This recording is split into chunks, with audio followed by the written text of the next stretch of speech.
A crisp winter afternoon in a modest backyard. A homemade ice rink stretches across most of the space. Snow banks form natural boards around the edges. A small boy in an oversized hockey jersey glides across the ice, his movements already showing unusual grace for his age. In the winter of 1967, when most kids were watching Saturday morning cartoons, 6-year-old Wayne Gretzky was already living and breathing hockey. His backyard rink, built by his father Walter, became his first training ground. Every day after school, Wayne would rush home, lace up his skates, and practice until his mother called him in for dinner.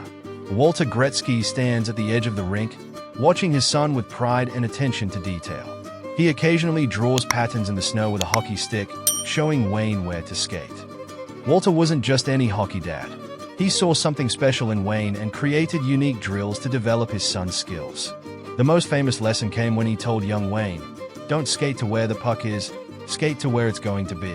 This simple advice would later revolutionize how hockey was played. Now 10, weaves through players twice his size. The scoreboard shows impossible numbers for a youth game.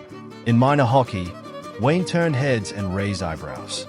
Playing against boys twice his size, he didn't just compete, he dominated. At age 10, he scored 378 goals in a single season, a record that seemed impossible for a kid his age.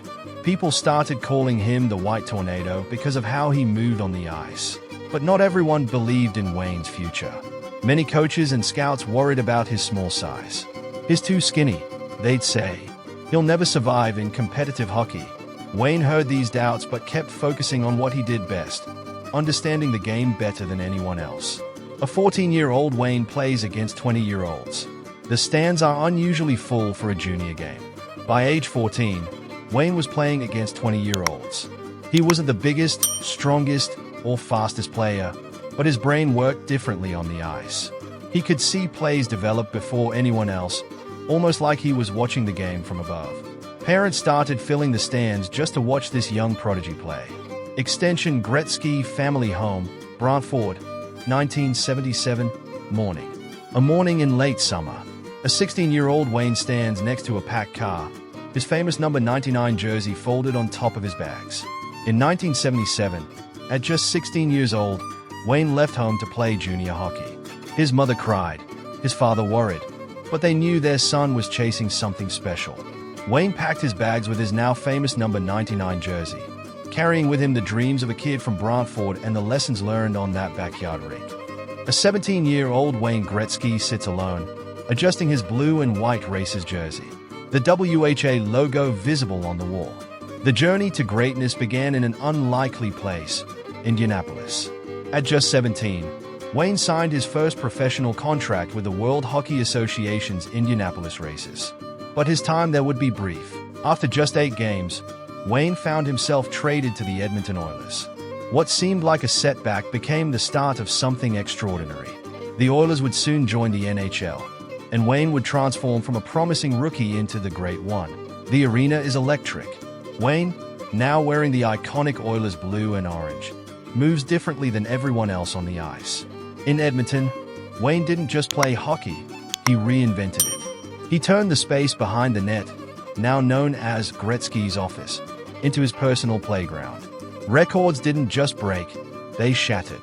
200 points in a season, 92 goals. Numbers that seemed impossible became reality. The Oilers built a dynasty around their young superstar. With teammates like Mark Messier, Yuri Curry, and Paul Coffey, they created a style of hockey that emphasized speed, skill, and creativity. 4 Stanley Cups in 5 years followed, each one more spectacular than the last. The team celebrates their 4th Stanley Cup victory. Wayne holds the trophy, but something feels different. The 1988 Stanley Cup should have been just another chapter in the Oilers dynasty. Instead, it marked the end of an era. Wayne had become more than a hockey player, he had become an icon. But sometimes, even icons face unexpected turns in their journey. Camera flashes illuminate Wayne in a crisp black suit, holding up a Los Angeles Kings jersey. The trade shocked the hockey world. Wayne Gretzky, the heart of Canadian hockey, was heading to Los Angeles. Some called it betrayal. Others saw it as opportunity. For Wayne, it was both an ending and a beginning. The arena is packed. Hollywood celebrities mix with hockey fans.